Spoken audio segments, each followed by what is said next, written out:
bahwa orang sukses dan orang gagal itu ternyata ada polanya loh. Coba kita lihat, kira-kira kamu termasuk yang mana?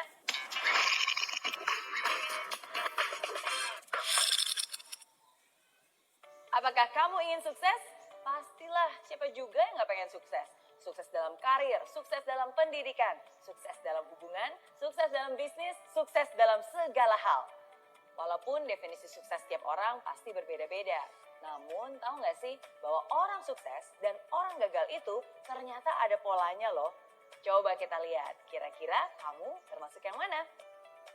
Yang pertama, orang sukses selalu mencari bagian dari jawaban.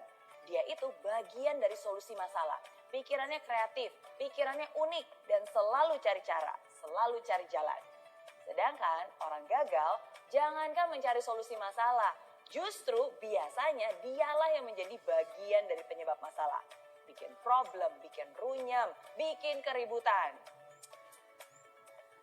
Hal kedua, orang sukses selalu mau belajar. Mereka terbuka terhadap segala macam informasi baru dan mereka itu mau menyerap bagaikan spons.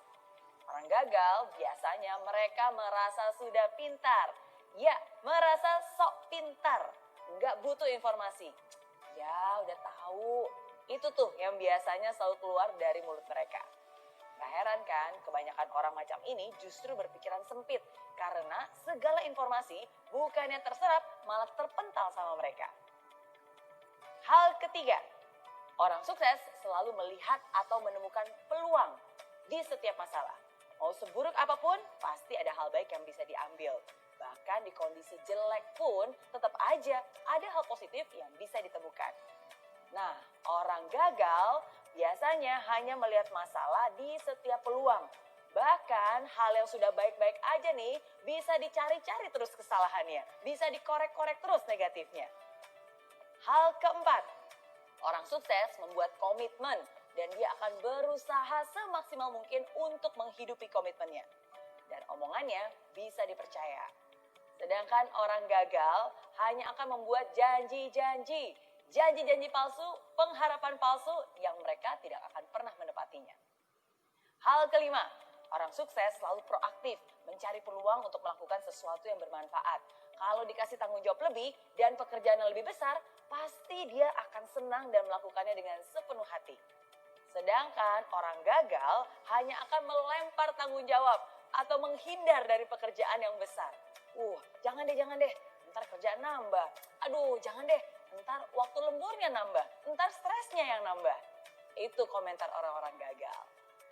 Hal keenam, orang sukses suka membantu orang lain. Dia nggak takut kompetisi. Bersama-sama mereka bisa raih kemenangan. Karena orang sukses yakin bahwa kesuksesan itu bisa dicapai dengan lebih mudah bila dilakukan bersama-sama. Saling bantu-membantu untuk bisa meraih impian yang dicita-citakan. Sedangkan orang gagal nih cenderung meraih kemenangan dengan cara menjatuhkan orang lain. Hal yang dipikirkannya adalah, gimana ya caranya menang supaya saya bisa ngalahin orang itu?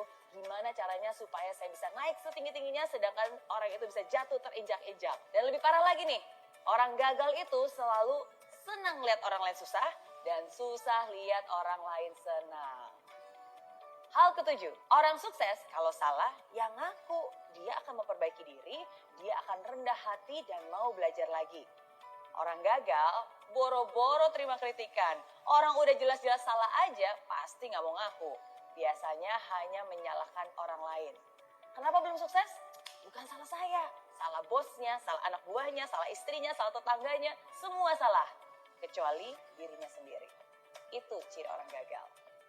Nah, itu dia. Bedanya kebiasaan orang sukses dan orang gagal. Kalau kamu kira-kira termasuk yang mana nih? Kalau kamu telah memilih mental seperti orang sukses, bagus. Pertahankan itu dan bahkan tingkatkan. Tapi kalau kamu lebih banyak memiliki mental seperti orang gagal, tunggu dulu. Jangan berkecil hati dulu. Gak ada kata terlambat kok. Justru sekarang ini adalah kesempatan untuk kamu bisa berusaha mengubah kebiasaan-kebiasaan lama yang tidak baik menjadi kebiasaan baru yang lebih membangun. Gak ada kata terlambat, asalkan kamu punya niat. Oke?